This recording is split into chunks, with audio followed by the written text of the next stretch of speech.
क्या आपको पता है, जब कोई हाथी मर जाता है तो समूह के दूसरे हाथी उसके साथ क्या करते हैं? मरे हुए हाथी के साथ कैसा सुलूक किया जाता है? यह पूरी प्रक्रिया जानकर आपकी आंखों से आंसू निकल आएंगे। जब एक हाथी मर जाता है तो उसके परिवार और अन्य समूह के हाथी मृत हाथी के शरीर के आसपास इकट्ठा होते हैं और अपनी सूंड से मृत हाथी को टच करने लगते हैं। लेकिन हाथी ऐसा क्यों करते हैं?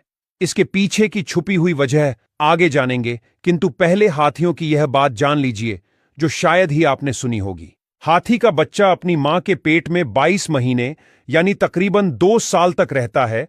प्राणियों में यह सबसे लंबी गर्भावस्था है।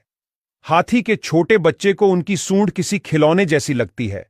वे अपनी ही सूंड से खेलते रहते हैं और कभी-कभी सूंड में उलझकर खुद ही गिर जाते हैं। लेकिन जैसे जैसे वे बड़े होते हैं, वे सूंड का सही इस्तेमाल करना सीख जाते हैं। हाथी दिन में औसतन केवल 2-3 घंटे ही सोते हैं और ज्यादातर खड़े रहकर ही सोते हैं। वे केवल कभी कभार ही लेटते हैं, क्योंकि उनका भारी शरीर लंबे समय तक लेटे रहने में मुश्किल पैदा कर सकता है। ज्यादातर हाथियों के समूह का नेतृत्व मादा हाथी करती है। सबसे वृद्ध और अनुभवी मादा हाथी झुंड का नेतृत्व करके समूह को भोजन, पानी और सुरक्षा के लिए मार्गदर्शन करती है। क्या आप जानते हैं, हाथियों की याददाश्त बहुत तेज होती है। हाथी वर्षों बाद भी उन स्थानों, व्यक्तियों और अन्य हाथियों को याद रख सकते हैं जिनसे उनका कोई संपर्क रहा हो। कभी-कभी हाथी ने बचपन में अपने मालिक को युवानी में देखा होता है और कई सालों बाद अगर वह मालिक थोड़ा बूढ़ा भी हो जाता है तो भी हाथी उन्हें पहचान लेता है।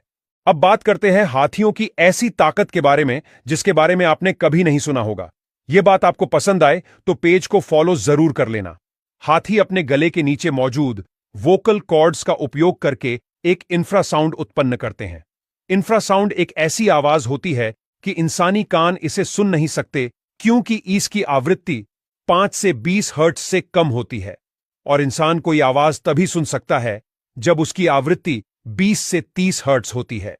यानी हाथी इस तरह की आवाज उत्पन्न करते हैं जो 5 से 20 हर्ट्ज की रेंज में होती है और यह ध्वनि हवा के साथ साथ जमीन के माध्यम से भी यात्रा कर सकती है। हाथी के पैरों में विशेष संरचनाएं होती हैं जो जमीन से आवाज के कंपन को पकड़ सकती हैं और उन्हें मस्तिष्क तक पहुंचा सकती हैं। यह क्षमता के जरिए हाथी इंफ्रासाउंड ध्वनि को महसूस कर सकते हैं। हाथी अपनी यह इंफ्रासाउंड क्षमता का उपयोग दूसरे हाथी से लंबी दूरी तक संवाद करने और अपने समूह को खतरे से बचाने के लिए करते हैं। दूसरी ओर, मादा हाथी इंफ्रासाउंड का उपयोग करके अपने प्रजनन काल के दौरान